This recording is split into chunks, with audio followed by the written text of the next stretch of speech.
Hello guys, welcome back to my YouTube channel S chemistry away of success. मैं हूं आपका educator Shivam Mishra. आपका स्वागत करते हैं आपके अपने यूट्यूब चैनल एस केमिस्ट्री भी। तो यहाँ पे लेके 2022 का जो पेपर है 347 जी, इसमें कुछ ऑब्जेक्टिव सॉल्व करें क्योंकि इस बार ऑब्जेक्टिव भी बहुत हार्ड आ रहे हैं। तो मैं और ऑब्जेक्टिव में ये भी देखा गया जो आपके पिछले सवाल के क्वेश्चन थे वहीं से क्वेश्चन फंस रहे हैं, तो क्यों ना हम इसे सॉल्व कर ले। यार वीडियो को आप लोग लाइक कर दीजिएगा, वीडियो क्या कर देंगे, लाइक कर देंगे और अपने दोस्तों के साथ वीडियो को शेयर कर दीजिएगा दबा के। और मैं इसमें क्वेश्चनों को क्या करवाने वाला हूँ, सॉल्व करवाने वाला हूँ। जी हाँ, सॉल्व करवाऊंगा पूरे क्वेश्चन को, इसलिए आप लोग अपने दोस्तों के साथ क्या कर देंगे, शेयर कर देंगे। अपने दोस्तों के साथ वीडियोस को एक बार क्या कर देंगे, शेयर कर देंगे। कोई दिक्कत कहीं से भी आ रही है तो बिल्कुल आप लोग कमेंट कर दीजिएगा कि सर मुझे यहाँ पे दिक्कत हो रही है, आप मुझे बता दीजिए, हम आपको पूरा का पूरा क्या करेंगे उसको बता देंगे। ठीक है ना, परेशान मत होइए। देखिए सबसे पहले आपको 3 घंटे 15 मिनट का क्या दिया जाएगा, टाइम दिया जाएगा। कितना मिनट का टाइम दिया जाएगा, तो 3 घंटे 15 मिनट का टोटल आपके पास टाइम रहेगा। पूर्णांक आपका 70 नंबर का क्या रहने वाला है, पूर्णांक रहने वाला है कि भाई साहब 70 नंबर का रहेगा। आराम से आप पेपर को सॉल्व कीजिए। कुछ यहाँ पे इंस्ट्रक्शन दिए रहेंगे। प्रारंभ के 15 मिनट आपको प्रश्न पत्र पढ़ना रहेगा, सभी प्रश्न करना अनिवार्य रहेगा। गणनात्मक प्रश्नों में गणना के समस्त पद देना रहेगा और प्रश्नों के प्रासंगिक उत्तर दीजिए, जहां आवश्यक हो वहां रासायनिक समीकरण भी आपको लिखना रहेगा। क्लियर है ना। तो सबसे पहले यहाँ पे पहला वाला सवाल ही है, क्या है देखते हैं। पहले आपका यहाँ पे है कि इस प्रश्न के प्रत्येक खंड में 4 विकल्प दिए गए हैं, सही विकल्प चुनकर उसे अपनी उत्तर पुस्तिका में लिखे। यहाँ पे आपको उत्तर पुस्तिका में लिखने की जरूरत है। सही विकल्प का चुनाव करके अपनी उत्तर पुस्तिका में लिखना है। सबसे पहला वाला प्रश्न है, घनी क्रिस्टलों में अच्छी दूरियां अथवा कोर की लंबाई होती है। घनी जो क्रिस्टल होती हैं उसमें अच्छी दूरियां और कोर की लंबाई कितनी होती है। A = B = C, या फिर A = B = is not equal to C, या A is not equal to B equal to C, या फिर A is not equal to B is not equal to C। तो यहाँ बताना है घनी क्रिस्टल में अच्छी दूरी अथवा कोर की लंबाई कितनी होती है। तो A का राइट आंसर हो जाएगा A = B = C। A = B = C। तो घनी क्रिस्टलों में अच्छी दूरियां अथवा जो कोर की लंबाई कितनी हो जाएगी, A = B = C हो जाएगी। अगर अच्छी दूरियां और कोर की लंबाई बोले आपके पेपर में बोलता है 4 मार्क्स, तो भाई साहब यही आंसर लगा दीजिएगा। A = B = C वाला आप आंसर लगा के चले आएंगे। नीचे चले आइए, आप यहाँ पे ख वाला है 450 ml विलयन में 9 ग्राम NaOH घोला गया है। यानी कि 450 ml विलयन है, उसमें कितना हम लोग NaOH घोले हैं, 9 ग्राम NaOH को घोल दिए हैं। ठीक ना, सोडियम हाइड्रोक्साइड घोल दिए हैं। तो विलयन की मूल रता क्या होगी। अब मूल रता का मतलब है मोल लीटर इनवर्स, यहाँ पे दिया है मोल लीटर इनवर्स। मोल रता का मान किसमें का, मोल लीटर इनवर्स में, तो कितनी होगी। तो इसको क्या करेंगे, सबसे पहले आपको क्या करना है, ऊपर कितना है 9 ग्राम, 9 ग्राम है ना, कितना है ऊपर 9 ग्राम है, तो 9/40 अपान इसका अगर मूलता निकालना है तो कितना हो जाएगा आपका 9/40 अपान 450, 450 इंटू 10 घाते कितना हो जाएगा आपका, इधर के अंदर 3 हो जाएगा, 10 घाते -3 हो जाएगा।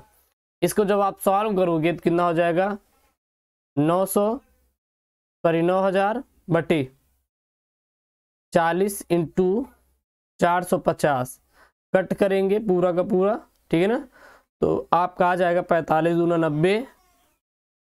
इसको जब काटेंगे तो 0.5 आ जाएगा, तो कितना आ गया 0.5 मोल।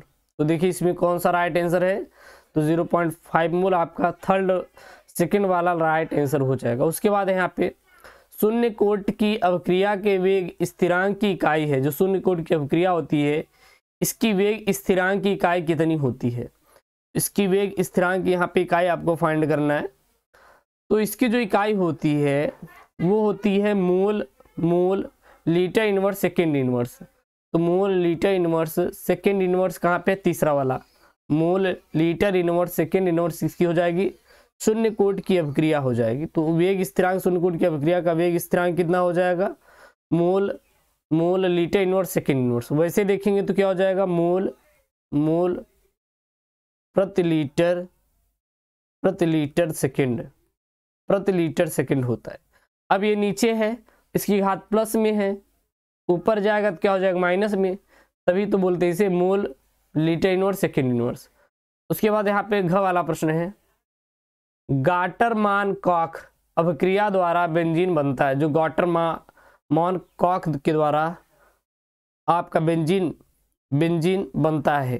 कैसे बनता है बेंजीन कैसे बनता है, हाँ, तो हो जाएगा बी के द्वारा। ऑप्शन नंबर यहाँ पे सेकेंड वाला,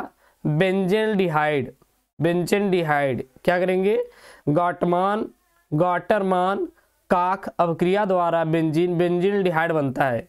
बेंजीन जो होता है किस में परिवर्तित होता है, बेंजील्डिहाइड में परिवर्तित होता है। तो गाटरमान कॉक अभिक्रिया के द्वारा बेंजीन किस में परिवर्तित होता है, तो बेंजीन आपका बेंजील्डिहाइड में परिवर्तित हो जाता है, ठीक है ना। उसके बाद है यहाँ पे कार्बिल एमीन अभिक्रिया नहीं देता है। अब इसमें से आपको बताना है कि कार्बिल एमीन अभिक्रिया क्या नहीं देता है। चार ऑप्शन है, CH3 CH2 NH2, ठीक है, CH3 NH2, या फिर आपको यहाँ पे थर्ड है, या फिर आपका फोर्थ है। इसमें आपको राइट आंसर देना है। क्या देना है आपको, राइट आंसर यहाँ पे फाइंड करना है। ये आपका C6H5NH2 है लास्ट वाला, तो जो इसका राइट आंसर हो जाएगा वो सी वाला ये नहीं देता है, ठीक है ना। यानी कि एमीन का जो द्वितीयक एमीन होता है ये नहीं देता है, यानी CH3 NH CH3 single bond NH single bond CH3 ये नहीं देता है। तो कार्बिल एमीन अभिक्रिया में क्या क्या देता है, CH3 CH2 NH2, ठीक है, CH3 NH2 और C6H5NH2 देता है। उसके बाद है यहाँ पे निम्नलिखित में से कौन सा डीएनए में क्षारक नहीं होता है। कौन से डीएनए में क्षारक नहीं होता है, थायमीन में, साइटोसिन में, यूरेसिल में या एडेनिन में। तो कौन से क्षारक में डीएनए आपका नहीं होता है, इसका आपको राइट आंसर आपको यहाँ पे फाइंड करना है। तो डीएनए में जो होता है, डीएनए में उपस्थित एडेनिन, ग्वानिन और साइटोसिन थायमीन है। याद रखना, जो डीएनए होता है, डीएनए में क्या क्या होता है, तो डीएनए में एडेनिन होता है और ग्वानिन होता है और साइटोसिन होता है और थायमीन होता है, ठीक ना। और आरएनए में देखिए क्या है, आरएनए में आपका जो होता है वो होता है adenine, guanine, cytosine, uracil. Adenine और ग्वानिन होता है, और क्या होता है, साइटोसिन भी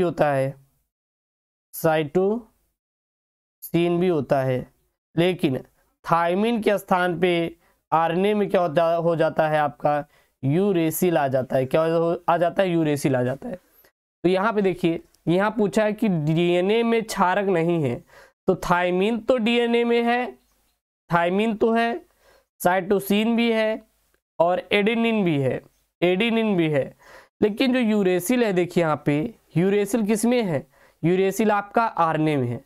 तो कौन सा डीएनए में क्षारक नहीं होता, तो यूरेसिल आपका डीएनए में क्षारक नहीं होता। इसको आप कर सकती हो, और ये आपका न्यूमेरिकल है, ठीक है ना। अभी मैं आने वाले वीडियोस में बताऊंगा कि कौन कौन से आपके टॉपिक इंपॉर्टेंट है, कितने आपको चैप्टर पढ़ना चाहिए।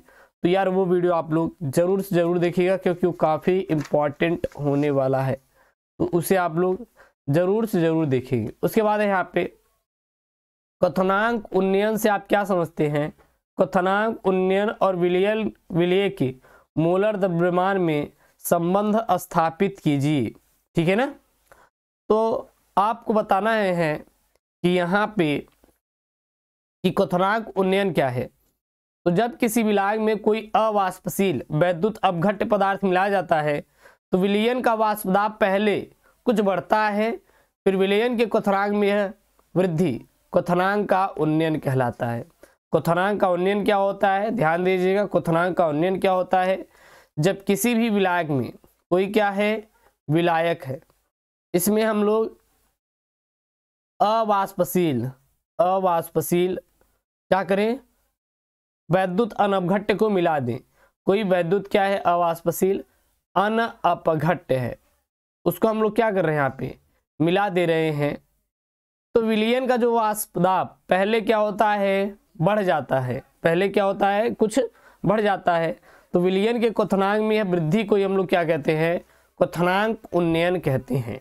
अब इसमें संबंध स्थापित करना है, यानी इसका फार्मूला पूछा है तो फार्मूला क्या लिख देंगे, M2 बराबर कैपिटल M2 बराबर 1000 गुणते W2 KB अपान डेल्टा TB इंटू W1। ये क्या हो जाएगा, ये आपका क्वथनांक उन्नयन और विलय के मोलर द्रव्यमान में संबंध है, ठीक है ना। यह आपका क्या इसका फार्मूला है। नीचे चले आइए, यहाँ पे है आपका निम्नलिखित अभिक्रिया वाले सेल को निरूपित करना है। यहाँ पे आपको सेल को निरूपित करना है, कोई बात नहीं, मैं इसका आपको पूरा टेलीग्राम पे भेज दूंगा, नहीं तो अभी नीतीश सर बता देंगे, पूरा समझ आ जाए, परेशान मत होइए। उसके बाद है यहाँ पे आपका उत्प्रेरण के अधिशोषण सिद्धांत की व्याख्या कीजिए कि उत्प्रेरण का अधिशोषण सिद्धांत होता क्या है। तो यह विषमांगी उत्प्रेरण की व्याख्या करता है। जो यह आपका उत्प्रेरण का अधिशोषण सिद्धांत है, यह किसकी व्याख्या करता है, तो सर्वप्रथम ये जान लीजिए, यह सिद्धांत विषमांगी उत्प्रेरण की व्याख्या करता है। जब किसी अधिशोषक की सतह पर अधिशोषित पदार्थ का सांद्रण होना अधिशोषण कहलाता है। याद रखना, अधिशोषण क्या होता है, तो कोई भी अधिशोषक है, क्या है, कोई भी अधिशोषक है और इस अधिशोषक की सतह पर क्या हो जा रहा है, अधिशोषित पदार्थ का सांद्रण हो जा रहा है, क्या हो जा रहा है, अधिशोषित पदार्थ का सांद्रण हो जा रहा है। जब किसी भी अधिशोषक के सतह पर अधिशोषित पदार्थ का क्या हो जाता है, सांद्रण हो जाता है, तो उसी को हम लोग क्या कहते हैं, अधिशोषण कहते हैं। क्या कहते हैं, अधिशोषण कहते हैं। जिस पदार्थ की सतह पर अधिशोषण होता है उसे हम लोग क्या कहते हैं, अधिशोषक कहते हैं, और जो अधिशोषित होता है उसे हम लोग अधिशोषित पदार्थ कहते हैं। क्लियर है, तो ये आप लोग याद रखिएगा। फिर यहाँ पे है तीसरा आपका नॉन स्टाइकियोमेट्री दोषों का चित्रों की सहायता से वर्णन कीजिए। तो ये स्टाइकियोमेट्री दोष क्या होता है, तो ऐसे दोष जिनके क्रिस्टल संरचनाओं में दोष के कारण अवयवी तत्व यानी नॉन स्टाइकियोमेट्री अनुपात में पाए जाते हैं, उसे हम लोग नॉन स्टाइकियोमेट्री दोष कहते हैं। ये दो प्रकार के होते हैं, धातु अधिक्य दोष और धातु न्यूनता दोष। जब धातु की अधिकता हो जाती है या फिर न्यूनता हो जाती है तो उसे हम लोग नॉन स्टाइकियोमेट्री दोष कहते हैं। क्या लिखेंगे, ऐसे दोष जिनके क्रिस्टल संरचनाओं में दोष के कारण अवयवी तत्व नॉन स्टाइकियोमेट्री अनुपात में पाए जाते हैं, मतलब कि उनका कोई व्यवस्थित ढंग से नहीं होता, वो इधर उधर स्थित होते हैं, तो उसे हम लोग नॉन स्टाइकियोमेट्री दोष कहते हैं। फिर यहाँ पे हाबर विधि द्वारा अमोनिया के निर्माण की कार्य विधि बताइए।